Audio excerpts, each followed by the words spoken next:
Hello, good morning guys. कैसे हैं आप सब? आशा करती हूँ आप सब अच्छे होंगे, स्वस्थ होंगे, मंगलमय होंगे। तो मैं भी बिल्कुल ठीक हूँ। और आज अभी सुबह के टाइम मैं बना रही हूँ सब्जी। तो मैंने दो अलग अलग सब्जी बना रही हूँ, एक तो टिंडे की और एक आलू जीरा बना रही हूँ, क्योंकि बच्चे टिंडे की सब्ज़ी नहीं खाते। जब भी कोई भी सब्ज़ी बनाती हूँ, जैसे घिया बनाती हूँ, तोरी बनाती हूँ या फिर टिंडे बनाती हूँ, तो बच्चों के नखरे हुए रहते हैं, तो मेरे को इनके लिए फिर अलग से कुछ करना पड़ता है। तो अभी मैं एक कढ़ाई में तो बना रही हूँ टिंडे की सब्ज़ी, क्योंकि टिंडे की सब्ज़ी पापा जी और मम्मी खा लेते हैं और नखरे तो ये भी करते हैं टिंडे की सब्ज़ी खाने में। और बच्चों के लिए और इनके लिए बना रही हूँ मैं जीरा आलू। तो ये जीरा आलू जो बनाती हूँ काफ़ी अच्छे बनते हैं। तो इनको तो सीधा ही जीरे में फ्राई किया जाता है। इसके लिए अलग से लहसुन प्याज इनकी भी झंझट नहीं रहती। तब भी मैं कभी जल्दी में होती हूँ तो यही सब्ज़ी बनाती हूँ। और इसमें हींग डाल के और हींग और जीरे का तड़का लगा के ऊपर से अपने मसाले डाल के और वो बच्चों के लिए बना देती हूँ। तो ये घर के आलू है तो इनको पकने में भी ज़्यादा टाइम नहीं लगता, जल्दी से बन जाते हैं। एक भाप लगती है और सब्ज़ी झटपट से तैयार हो जाती है और बनती भी इतनी टेस्टी है कि सब मतलब छोड़ते ही नहीं है। बहुत अच्छी सब्ज़ी बन के तैयार होती है। तो इसीलिए मैं घर की सब्ज़ी ज़्यादा से ज़्यादा तैयार करती हूँ, क्योंकि एक तो इसका यही फ़ायदा होता है भाई, घर की सब्ज़ी की कोई होड़ नहीं होती। और मार्केट से जो सब्ज़ी आती है उसमें बहुत ज़्यादा स्प्रे और खाद वगैरह लगी हुई होती है। तो ऑर्गेनिक सब्ज़ी है वो घर पे तैयार हो जाती है। तो बच्चों के लिए मैंने बना दिया, इनके टिफ़िन में भी हो जाएगा और खा के भी चले जाएंगे। तो ये पूर्वी तो खा के जाती नहीं, वो अपना टिफ़िन लेके जाती है। सिर्फ नन्नू भी खा जाता है तो टिफ़िन नहीं लेके जाता। तो बच्चों का ऐसा ही होता है, खा लेते हैं तो टिफ़िन नहीं लेके जाते। तो इनके लिए जीरा आलू तो बन के तैयार हो गए हैं। उसमें थोड़ा सा टाइम लगता है क्योंकि उसमें टमाटर वगैरह ये सब कुछ डालना होता है। इसमें खटाई के लिए मैं डाल देती हूँ अमचूर या फिर ऊपर से नींबू का रस डाल देते हैं। तो इसमें इतना टाइम नहीं लगता, ये जल्दी से तैयार हो जाती है सब्ज़ी। तो अभी सब्ज़ी वगैरह बन गई है तो रोटियां भी बना देती हूँ। और रोटी आज मैं बनाऊंगी गैस पे, क्योंकि बाहर का मौसम थोड़ा सा ख़राब हो रखा है। तो मैंने सोचा चलो गैस पे ही बना लेते हैं। वैसे भी मम्मी नहीं है, मम्मी गई हुई है बाहर। तो काम जो भैंस का काम है वो भी आज मेरे को ही करना होगा, तो इसलिए गैस पे ही बना लेती हूँ। चूल्हे पे बनाती हूँ तो वैसे बार बार उठना बैठना पड़ता है, तो मेरा काफ़ी टाइम लग जाता है। मेरे को अकेले हो जाती हूँ तो वैसे काम काबू में नहीं आता। तो मैं आज बस गैस पे ही बना के और फिर अपने काम पे लग जाऊँगी। तो अभी बच्चों का टिफ़िन भी पैक करना और फिर ये भी बैंक जाएंगे तो कर लेते हैं। फिर अब शाम के टाइम में जा रहे हैं खेत की साइड, क्योंकि दिन में जो शूट किया था मैंने वो डिलीट हो गया, वीडियो जितनी भी की थी मैंने। तो अभी हम जा रहे हैं खेत में, क्योंकि हम काटेंगे हरा। तो दिव्या अभी पूछ रहा था कि मम्मी आप क्या करोगे। मैंने कहा कि भैया आप चरी काटनी पड़ेगी क्योंकि काटी हुई नहीं है। तो सबसे पहले मैं भैंसों के लिए चारा वगैरह कर देती हूँ, क्योंकि फिर बाद में टाइम लग जाएगा उस साइड जाएंगे तो इसलिए पहले जो तूड़ा वगैरह डाल के और हरा मिला के और कर देते हैं अभी चारा भैंस का। तो कल का कटा हुआ था, मैंने सोचा अभी तो यही डाल देते हैं और कल के लिए काट के रख देंगे, क्योंकि कल सुबह सुबह इतना कुछ होगा नहीं, कटी हुई जई होगी तो सुबह झट से काट लेंगे। तो काटेंगे तो ये, क्योंकि इतना काम तो बस की नहीं है मेरे भी। तो अभी मैं तूड़ा वगैरह डाल देती हूँ। तो ये तूड़ा भी ख़त्म हो चुका है। मेरे को ऐसा है कि तूड़े में एलर्जी की दिक्कत हो जाती है। मैं ये कर तो लेती हूँ काम, लेकिन बाद में फिर पूरी रात मेरे को परेशान होना पड़ता है, क्योंकि इतनी छींकें शुरू हो जाती है, मेरे नाक में धूल ही धूल हो जाती है। धूल से काफ़ी एलर्जी है। तो अब नहीं है तो ये काम करना ही पड़ेगा मेरे को, क्या कर सकते हैं। तो अभी डाल देते हैं भैंस को चारा। और बस ऐसा है, सुबह से शाम तक लगे रहते हैं तो थोड़ी सी थकान हो ही जाती है। तो अभी मेरी हालत कुछ ऐसी ही हो रखी है, क्योंकि हिम्मत है नहीं, लेकिन फिर भी काम तो करना ही था। तो ये कल काट दिया था, क्योंकि जब भी चरी काटते हैं तो दोनों टाइम की एक साथ ही काट देते हैं, सुबह की और शाम की। तो कल सुबह जो कटेगी ना वो शाम के लिए और सुबह के लिए ऐसे कट के और तैयार हो जाती है।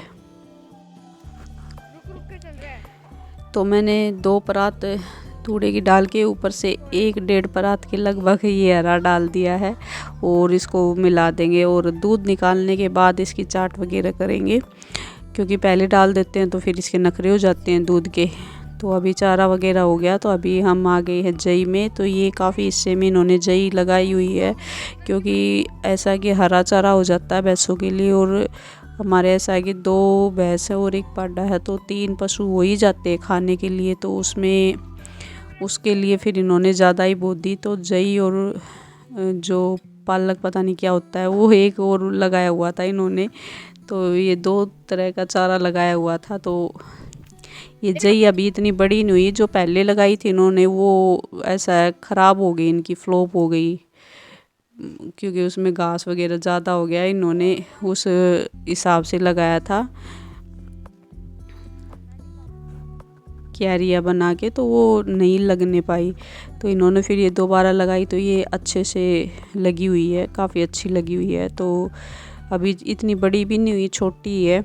तो ये पहली कटाई चल रही है अभी इसकी। तो इसकी 2 से 3 कटाई हो ही जाती है। तो अभी ये जितनी ऊपर ऊपर से काटते हैं ना, उतनी फिर उसमें फुटाव आ जाता है। तो ऊपर ऊपर से इसकी कटाई होती है और जैसे ही फिर पानी लगेगा इसमें दोबारा से फुटाव शुरू हो जाता है।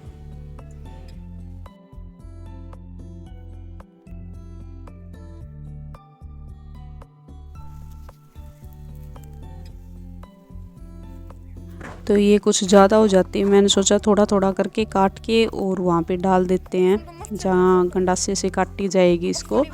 तो थोड़ी थोड़ी करके डाल दें, क्योंकि फिर अकेली रह जाती हूँ तो मेरे से इतना उठेगा नहीं। तो फिर मैंने 2 हिस्सों में करके इसको डाल दिया था और फिर मैं दोबारा डाल रही थी, तब पापा जी भी आ गए थे हेल्प के लिए, क्योंकि पापा जी बाहर गए हुए थे तो कोई नहीं था। मैं और दिव्य बच्चे ही थे घर पे तीनों। तो पूर्वी अंदर थी, पूर्वी की पढ़ाई चली हुई है, 10th क्लास है। तो फिर मैं उसको ज़्यादा डिस्टर्ब भी नहीं करती, तो वो अपने पढ़ रही थी। तो दिव्य मेरे साथ आया हुआ था और ये नव्या तो साथ रहती है।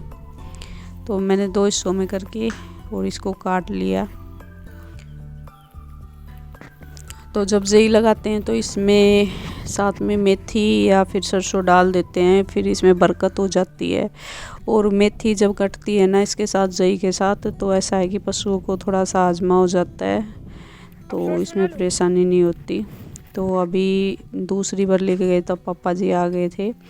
तो दिव्य और बाबा, बस इनकी दोनों की लड़ाई होती रहती थी ऐसे ही दोनों के दोनों बस ऐसे ही वो रोज़ को बोलते रहते रोज़ को। तो अभी यहाँ का काम हो गया है हमारा और अब मैंने सोचा कि शाम की सब्ज़ी की तैयारी कर लेती हूँ। तो मैं मूली लेने आई हुई थी, तो दिव्य बार बार बोल रहा था कि मम्मी आपसे मूली भी ऐसी निकली हुई है।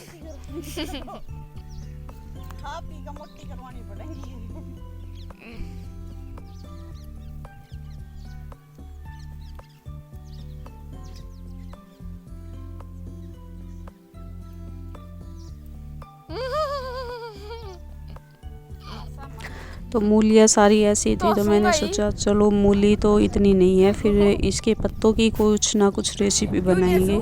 तो ये रेसिपी मैं सुबह बनाने के लिए सोच रही थी और शाम को मेथी का कुछ बनाएंगे, लेकिन काम करते करते इतना टाइम हो गया था मेरे को, फिर टाइम नहीं लगा कि मैं कोई सी भी रेसिपी बना सकूँ। तो फिर डिसीजन फिर वही दाल पे आके रह गया था। तो अभी यहाँ पे मैंने सोचा कि थोड़ी सी मोटी मूली मिल जाएंगी, लेकिन ये थोड़ा सा लेट लगाया था, इस वजह से मूली इतनी नहीं बैठ पाई। क्योंकि जो पहले लगाई थी वो जो लगाई थी जई, उसके साथ फ्लॉप हो गई, तो वो इतनी नहीं बैठने पाई। कुछ पशु ऐसे है कि आवारा पशु आते हैं तो वो छोड़ते नहीं। तो पहले अगर कोई आगे लगा लेता है, सबसे पहले लगा लेता है, तो नुकसान उसी को झेलना पड़ता है, क्योंकि हरियाली वहीं पे दिखाई देती है जो पहले लगाता है। तो वहाँ पे फिर पशु आते हैं, तो पशु भी थोड़ी संख्या में नहीं आते यहाँ पे, 30 से 40 आते हैं जो एक बार में ही फसल को ले बैठते हैं। तो इन्होंने जो पहले लगाई थी वो हो गई थी फ्लॉप, तो इस वजह से दोबारा लगाई है अभी।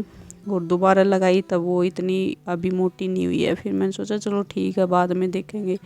तो मैंने ये मेथी तोड़ ली है और मूली दिव्य को दे दी है, तो वो अभी घर पे लेके जा रहा है, क्योंकि अभी तो हमें मिट्टी और डालनी है अंदर की साइड। तो फिर मैं मिट्टी डलवा देती हूँ, क्योंकि पापा जी को भी बुखार हो रखा था, उनकी भी हिम्मत नहीं थी, फिर भी वो करवा रहे थे काम, क्योंकि मैं अकेली लगी हुई थी। तो इसलिए फिर उन्होंने मिट्टी की परात भर के दे दी, फिर अंदर मैंने डाल दी, क्योंकि रात को पशुओं के नीचे जो मिट्टी डाली जाती है सूखा किया जाता है यहाँ से। तो मेरा व्लॉग आपको कैसा लगा? मेरा व्लॉग पसंद आया है तो लाइक, शेयर और सब्सक्राइब कर देना। मिलते हैं कल एक नए व्लॉग में, तब तक के लिए नमस्ते।